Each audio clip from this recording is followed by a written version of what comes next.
Hello guys, അപ്പോൾ puffs എങ്ങനെ കോളായിട്ട് ഉണ്ടാക്കാമെന്ന് കേട്ടോ നമ്മൾ ഈ വീഡിയോയിൽ കാണാൻ പോകുന്നത്. അപ്പോൾ അടുക്കളയിൽ ഞാൻ അധികം കയറാത്തത് കൊണ്ട് എൻ്റെ അടിയിൽ കണ്ടെങ്കിലും പേടിക്കണ്ട. നമ്മൾ സവാള നല്ല സ്ലൈസായിട്ട് അരിഞ്ഞിട്ട് വെളുത്തുള്ളി ഇഞ്ചി ഇതുപോലെ കുനുകുനാന്ന് അരിയുക. ആദ്യമായിട്ടാട്ടോ ഞാൻ മുട്ട പപ്സ് ഉണ്ടാക്കാൻ പോകുന്നത്. അതുകൊണ്ട് ഞാൻ ആകെ ഒരു മുട്ട കേട്ടോ ഞാൻ പുഴുങ്ങാൻ വച്ചേക്കണേ. ഇനി ഒരു പാൻ ചൂടാക്കിയിട്ട് നമുക്ക് അതിനകത്തോട്ട് എണ്ണ ഒഴിച്ചിട്ട് നമ്മുടെ ജിഞ്ചർ ഗാർലിക്ക് നമുക്കിതിനകത്തോട്ട് ആഡ് ചെയ്യാം. നമ്മുടെ ഒണിയനും ഇട്ടിട്ട് നന്നായിട്ട് ഇതൊന്ന് നല്ല വഴറ്റിയെടുക്കുക കേട്ടോ.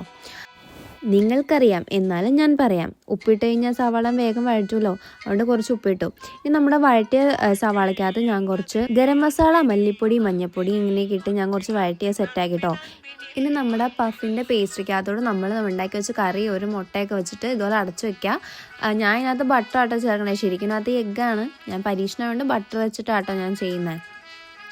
2 പപ്സാണ് ഞാനിവിടെ പരീക്ഷിക്കാൻ വേണ്ടി വെച്ചതുകൊണ്ട് 2 ഞാൻ ഉണ്ടാക്കിയിട്ട് നമുക്കിനി ഇത് നമുക്ക് ഓവനിലേക്ക് കയറ്റി വയ്ക്കാം. കുറച്ച് കഴിഞ്ഞ് നോക്കിയപ്പോഴേ ഗ്ലാസ് അതിനകത്ത് എന്തോ പൊട്ടലും ചീറ്റലും കണ്ടു നോക്കിയപ്പോൾ പപ്സ് ഇതേ ഇങ്ങനെ ഇരിക്കുന്നു. ഓവനിൽ എന്തോ ഭൂകമ്പം ഉണ്ടായ പോലെ ഇതിൻ്റെ അവസ്ഥ ഇതായിരുന്നു. എന്തൊക്കെ പറഞ്ഞാലും ഞാൻ ഉണ്ടാക്കിയതുകൊണ്ട് ടേസ്റ്റ് ഉണ്ടായിരുന്നു. അപ്പോൾ അത്രേ ഉള്ളൂ. Okay, by.